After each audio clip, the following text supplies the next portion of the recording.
ইয়া রাসূলুল্লাহ ইয়া হাবিবাল্লাহ গো নবী, নবী গো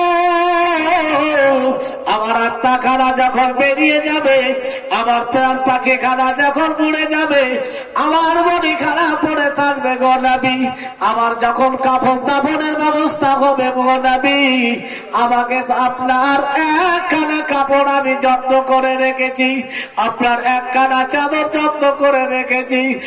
নবী আমার বলেন খাদিজা রে, সেই চাদর খানা কি হবে? বলো বলো খাদিজা কি হবে, বলো বলো। বলে ইয়া রাসূলুল্লাহ ইয়া হাবিবাল্লাহ গো নবী, আমি যখন দুনিয়া ছেড়ে চলে যাব, কবরে আমাকে দেওয়া হবে গো নবী, আমার সঙ্গে দুনিয়ার কোন মাল ধন সম্পদ কেউ যাবে না, দুনিয়ার কোন ভাই বন্ধু যাবে না। ইয়া রাসূলুল্লাহ আপনার চাদর খানা আমি বুকে দিয়ে জড়িয়ে থাকার জন্য চাইছি গো নবী, আমার কাফনের সঙ্গে রাখতে চাইছি গো নবী, কাফন করতে চাইছি গো নবী। বলে খাদিজা সেই চাদরে কি হবে রে খাদিজা বলো।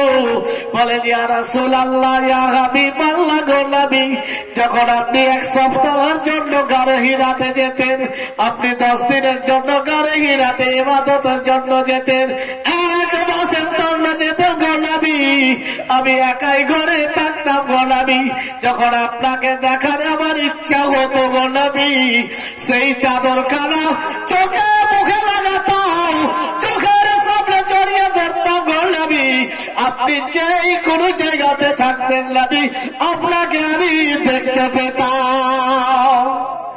নবী গো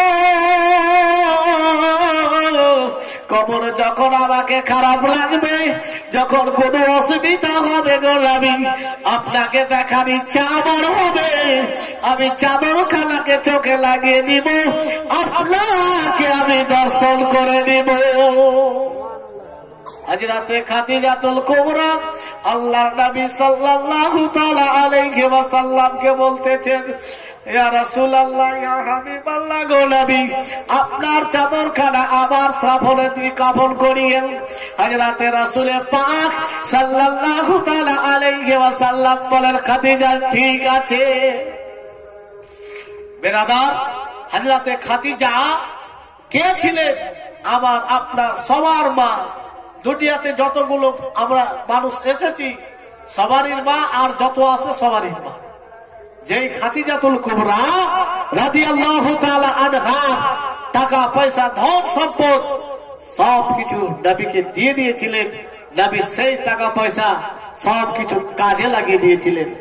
ভাই সেই খাদিজা বলছেন, ইয়া রাসূলুল্লাহ আমি যখন কবরে আপনাকে দেখার ইচ্ছা আমার হবে, কবরে আমার একাকী যখন এহসাস করবো, আমি চাদরখানা চোখে লাগাবো, চাদরখানা চোখে আমি চুমো দিব, আপনাকে আমি দেখতে পাবো। এটা ছিল খাদিজার ভালোবাসা। বেরাদার ইসলাম মুআজ্জাজ সাহাবায়ে কেরাম, আল্লাহু তাবারাক ওয়া তাআলার কোরআন বলছেন, নাবিয়্যু আউলা বিল মুমিনিনা বিআনফুসিহিম, নবী মুমিনদের নিকটে, রগ থেকে নিকটে। ভাইজান বন্ধুগণের আমার, যদি আল্লাহু তাবারাক ওয়া তাআলার নবীকে আমরা ভালোবাসি, নবীকে যে মতো ভালোবাসার বিধান রয়েছে যদি ভালোবাসি, নবী আমার রগ থেকে নিকটে রয়েছে, প্রত্যেক আশিকের মন দিনে রয়েছে, প্রত্যেক প্রেমীদের হৃদয়ে রয়েছে, প্রত্যেক মুমিনের হৃদয়ের মধ্যে আমার আপনার নবী রয়েছে। ভাইজান বন্ধুগণের আমার, যাকে ভালোবাসবেন তার আপনি অনুসরণ করবেন।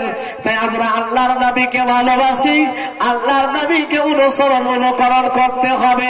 হযরতে খাদিজাতুল কুবরা যখন দুনিয়া ছেড়ে বিদায় হলেন, আবার আপনার নবী হযরতে খাদিজাতুল থাকাকালীন কোন অপর মেয়ের সঙ্গে আর বিবাহ করেনি। হযরতে খাদিজাতুল কুবরাকে 40 বছর বয়সের মহিলার সঙ্গে বিবাহ করেছেন। আমার নবীর বয়স ছিল 25 বছর হযরতে খাদিজাতুল কুবরার সঙ্গে নবী থাকাকালীন অন্য কোন মহিলার সঙ্গে বিবাহ করেনি। হযরতে রাসূল পাক সাল্লাল্লাহু তাআলা আলাইহি ওয়াসাল্লামের জবান দ্বারাই ঘোষণা রয়েছেন, যে বছরটায় আমার খাদিজা দুনিয়া ছেড়ে বিদায় হয়েছে সেই বছরটা আমার জন্য হলো দুঃখের বছর। যে বছরটা আমার চাচা যান আবু তালিব দুনিয়া ছেড়ে বিদায় হয়েছে সেই বছরটার জন্য আমার জন্য দুঃখের বছর। ভাইজান বন্ধুগণের আমার, হযরতে খাদিজাতুল কুবরা জন্য নবী আমার এত কান্না করেছিলেন, এত কান্না করেছিলেন, কবরে নেমেছিলেন, আল্লাহর নবী কান্না করতেছিলেন, মহান রব্বুল আলামিনের দরবারে বলতেছিলেন, মাবুদ গো এই খাদিজাকে কবর দিচ্ছি গো মাবুদ, যে খাদিজার লক্ষ লক্ষ টাকা পয়সা ধন সম্পদ সব কিছু ইসলামের খাতিরে দিল্লি করে দিয়েছিল গো মাবুদ, আমাকে দান করে দিয়েছিল, আমি সব টাকা পয়সা গরিব উম্মত উম্মতের মধ্যে দান করে দিয়েছিলাম, আমার গরিব উম্মত উম্মতিকে আমার কাছে পেতে অসুবিধা হয়নি। ইয়া রাব্বুল আলামিন, সেই খাদিজাকে আমি কবরে করতেছি মাবুদ, যে মেয়ে আমাকে সর্বপ্রথমে ভালোবেসে আমাকে স্বামী করে আমাকে মাথার মুকুট বানিয়ে আমার কবরের দাওয়াতখানা সর্বপ্রথম কবুল করেছিল গো আল্লাহ, সেই খাদিজাকে আজকে কবরে দিতেছি মাবুদ। মহান রব্বুল আলামিনের তরফ থেকে আওয়াজ হবে, মহান রব্বুল আলামিনের তরফ থেকে ইশারা হবে, বলো নবী গো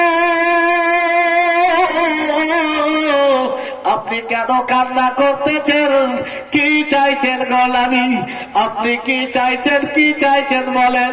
বলেন খাদিজার খবরে নেবে আপনাকে কান্না করতে হবে না, আপনি যা চাইবেন যা বলবেন তাই আল্লাহ দান করে দিব। আল্লাহু তাবারাক ওয়া তাআলা নবী খাদিজার জন্য চেয়ে নিলেন, মন খুলে চেয়ে নিলেন। বেরাদার ইসলাম, আল্লাহ বলেছিলেন নবী গো দুনিয়ার মানুষ আমাকে রাজি করতে চাইবে, কিন্তু নবী মনে রেখো আমি তোমাকে রাজি করব। ভাই বন্ধুগণের আমার, আমরা আল্লাহকে রাজি করতে চাইছি, কিন্তু আল্লাহ চাইবেন নবীকে রাজি করতে। এই কারণে মহান রব্বুল আলামিন বলেছেন, ওয়ালা সাউফা ইউতিকা রাব্বুকা ফাতারদা, হে নবী শীঘ্রই অতি নিকটেই আমি তোমাকে এত দেব, এত দান করব যে তুমি রাজি হয়ে যাবে। জোরে বলেন সুবহানাল্লাহ। আল্লাহ দিতে চেয়েছেন যত এত দেব যাতে নবী তুমি রাজি হবে, যতক্ষণ তুমি রাজি হবে না আমি দেওয়া বন্ধ করব না। আমাদের সৌভাগ্য বা আমাদের ভাগ্য যে আমরা সেই নবীর উম্মত হতে পেরেছি। বেরাদার ইসলাম মুআজ্জাজ সাহাবায়ে কেরাম, আমাদেরকে যদি কবর থেকে বাঁচতে হয়, কবরের আযাব থেকে যদি বাঁচতে হয়, তাহলে কয়েকটি আমল করতে হবে। কি? মিথ্যা বলতে হবে না। আমরা আজকে নামাজ পড়তে পারছি, কিছু মানুষ হলো নামাজ পড়তে পারছি, রোজা করতে পারছি, হজ করতে পারছি, যাকাত দিতে পারছি, দান করতে পারছি, কিন্তু মিথ্যা এমন ভাবে আমাদের সাথে জড়িত হয়ে গিয়েছে যে মিথ্যা ছাড়তে পারছি না। বাজারে আছে ফলে মিথ্যা, বাড়িতে মিথ্যা, বাজারে মিথ্যা, মাঠে মিথ্যা, মিথ্যা ছাড়া আমরা চলতেই পারছি না।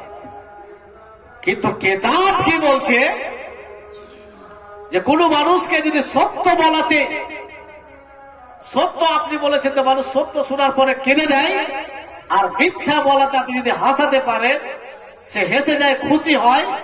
কিতাব বলছে আপনাকে সত্য বলে কাঁদিয়ে দেওয়াটাই ভালো, মিথ্যা বলে হাসানোটা ভালো না। তাহলে আমরা করছি কি? কবরের আযাব থেকে যদি আমাদেরকে বাঁচতে হয় তাহলে সর্বপ্রথম আমাদের কি করতে হবে? মিথ্যা ছাড়তে হবে। এবার বলেন তো, যদি মিথ্যা ছেড়ে দিই আর কোন গোনাহ হবে? মিথ্যা যদি আমরা ছেড়ে দিই আর আমাদের দ্বারাই কোন রকমের অন্যায় হওয়াটা সম্ভব না। বেরাদার ইসলাম মুআজ্জাজ সামাইনে কেরাম, মহান রব্বুল আলামিন আমাদেরকে রূহ জগতে আমাদের কাছ থেকে ওয়াদা নিয়েছিল, আলাস্তু বিরাব্বিকুম, আমি কি তোমাদের প্রভু না? আমরা সকলেই বলেছিলাম হ্যাঁ হ্যাঁ আপনি আমাদের প্রভু। আল্লাহকে আমরা রূহ জগতে